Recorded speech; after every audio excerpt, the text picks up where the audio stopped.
Andres de AA Sports reporting after attending the San Jose Sharks game versus the Vancouver Canucks, their second of back-to-back games against Canada-based teams.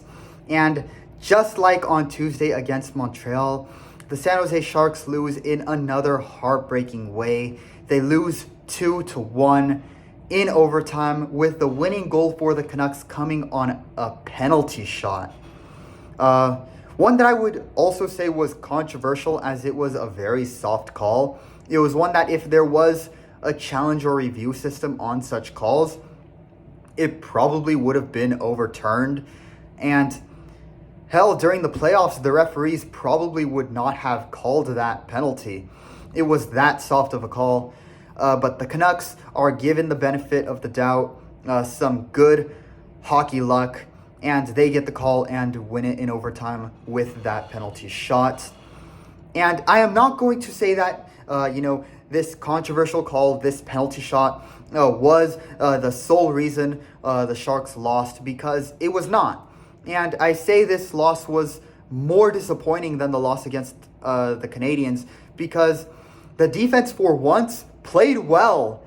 And the one time the Sharks defense played great, the offense underperformed massively.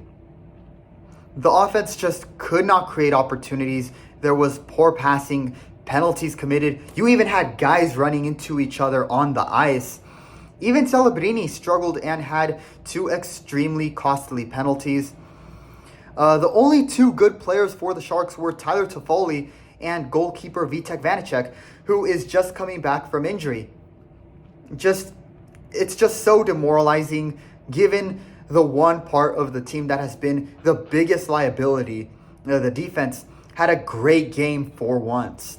This was a winnable game for the Sharks, only for the offense to be so out of rhythm and showed such poor form. And the Sharks remain winless against Canadian teams this year. That's crazy. 0-9 against Canada-based teams. Final score, the San Jose Sharks lose 2-1 in overtime against the Vancouver Canucks in SAP Center. Here are the Sharks' grades for this heartbreaking loss. Offensive front, F. The one time the defense played great, the offense underperformed. While granted, the Canucks defense also played really well, at the same time, Vancouver does not have an elite defense. They have a very mid-tier defense this season overall, and the solid performance the Canucks defense and goalie had also does not excuse the mistakes and sloppy play offensively that resulted in little to no creativity and scoring chances while the Sharks had puck possession. There was poor passing, penalties committed, a couple of turnovers in the attacking zone. There were also moments where the Sharks actually did have scoring opportunities and kept the puck in the attacking zone, only for their passing and movement of the puck to be slow, sloppy, and even indecisive with the puck. You had moments where fans were screaming for the Sharks to just take the shot, yet they were hesitant to do so. And those opportunities ended up being wasted. You even had two moments where you had dudes running into each other on the ice. During a line change, William Eklund and Andrew Podorowski skated face first into each other and fell on the ice. It looked like, I swear, it looked like a child running head on into a mirror at his own reflection. I have no clue where Podorowski was going or doing there, as he was the one stepping onto the ice. Then later on in the game, Toffoli and Mukhamadullin also had a moment where they skated into each other.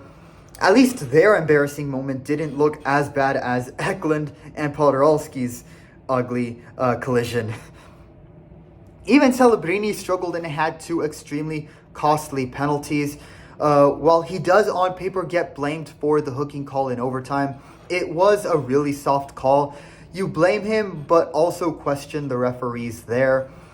But what was 100% on him was the delay of game penalty for hitting the puck into the stands. This was one of the first genuine rookie mistakes we have seen from Celebrini, which resulted in a power play where the Canucks scored the first goal. Will Smith also struggled and could not capitalize on 2 breakaway opportunities. The first was saved by Demko, and the other, which should have definitely been a goal, he shot over the net. The only player who did well was Tyler Toffoli, who took the puck in front of the net, recovered his own rebounds, and scored the Sharks' only goal in the final 2 minutes of regulation time in the third period. But for everyone else on the offense outside of that, that head-on collision between Podorowski and Eklund during a line change pretty much summed up how the offense played. They looked out of rhythm, they looked dysfunctional, and just poor form all around.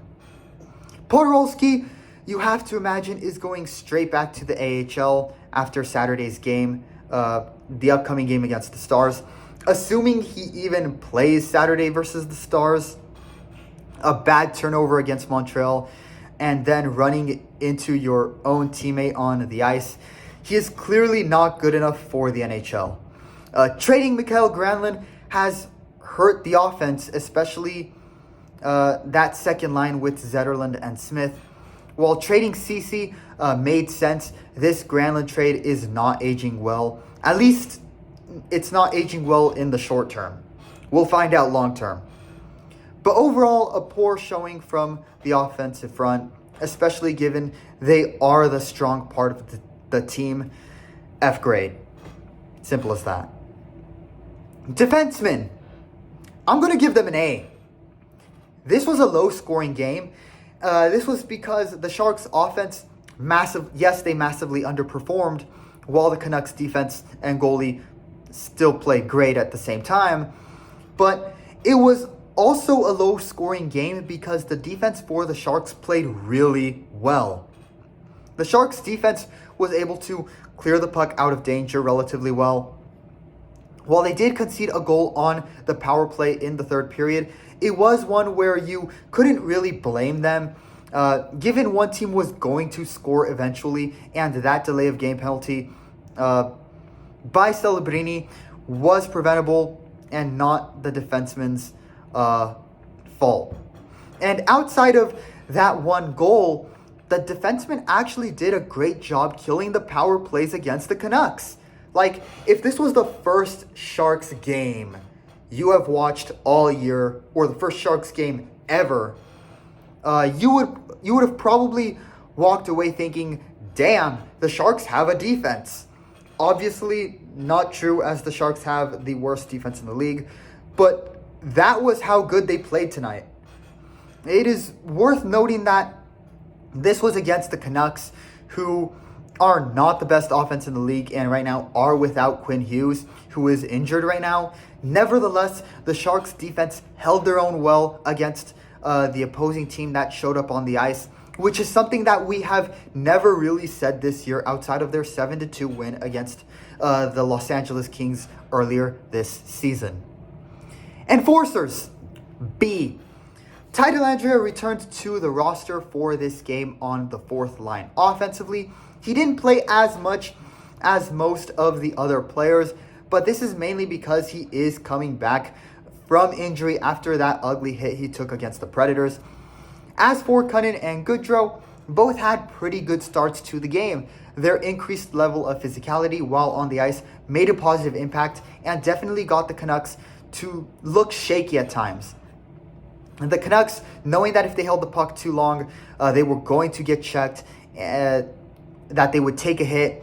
And they did have some, Cunnin and Goodrow, they did have some good looks offensively, but nothing really came out of it, unfortunately. The Canucks defense also played well. Can't complain too much about the Enforcers and what I saw from them. Goalkeeper, A. Outside of the 2 goals conceded, one during a power play and of course the overtime penalty shot, Vitek Vanacek had a great return to the Sharks roster. He made 22 saves and had a save percentage of 91.7%. He was one of the best players on the ice in this game. I'm glad to see that he has fully recovered following his freak injury that he had, And I definitely would start him over Georgiev right now. Given Vanecek will be a free agent at the end of the year, this was a big step in him proving that he still belongs in the NHL, and even a big step in potentially staying with the Sharks should he perform well and Grier and the Sharks decide that they want to extend him.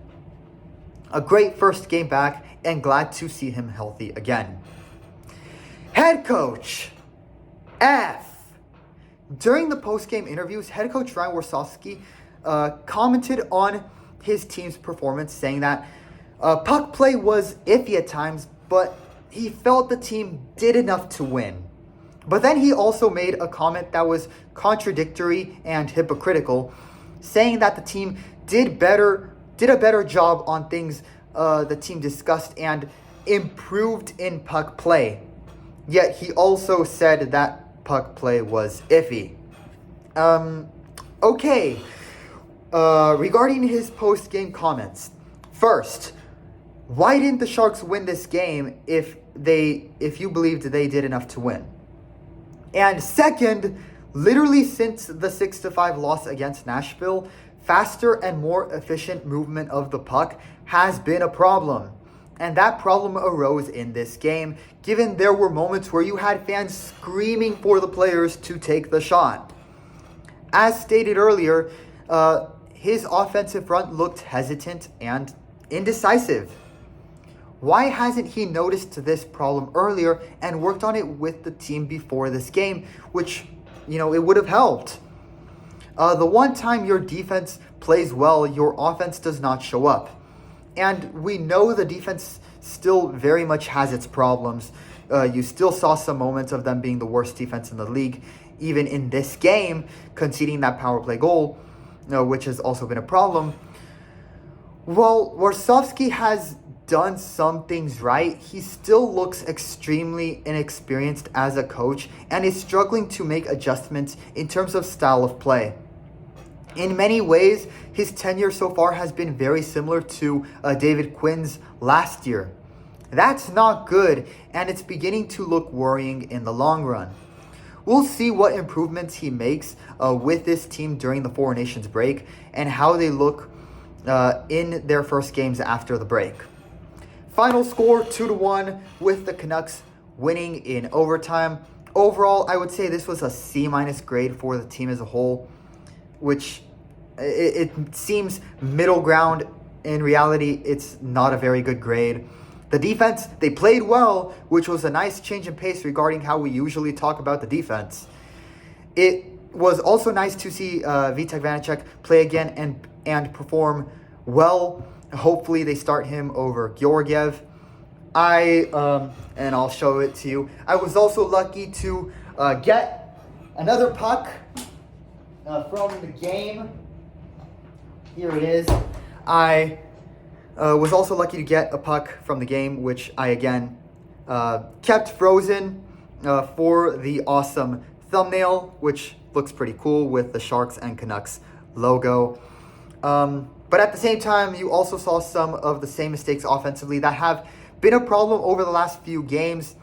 The team really looked out of rhythm and are still struggling to perform well together. And Warsofsky's coaching was not the best and really is looking a bit questionable going forward. With this loss, the Sharks still remain winless against Canada-based teams this year. This loss, unfortunately, results in them being 0-9 against Canada-based teams. A very ugly stat. It's as if Warsofsky and the Sharks right now are allergic to games against Canadian teams. We'll see if they can break that trend later down the line. Their next game will be against the Stars this Saturday. It will be a tough game, the first since trading Granlund and Ceci. And given the Stars are a playoff team, it will take the team playing well in every aspect to upset the Stars. We'll see. But the flaws right now in the passing game and defense throughout the season does raise doubt. We'll find out if they can pull off a good upset and have some sort of positive momentum entering the Four Nations break. We'll see. Andres, the AA Sports, leave your thoughts in the comments. That will be all for this video. Leave a like and subscribe if you enjoy the hockey content. It'll help liking and subscribing. It'll help support this sports passion project. So go ahead and smash that subscribe button. And also feel free to check out my other sports content. That is all for this video. Thank you so much for watching. Go Sharks!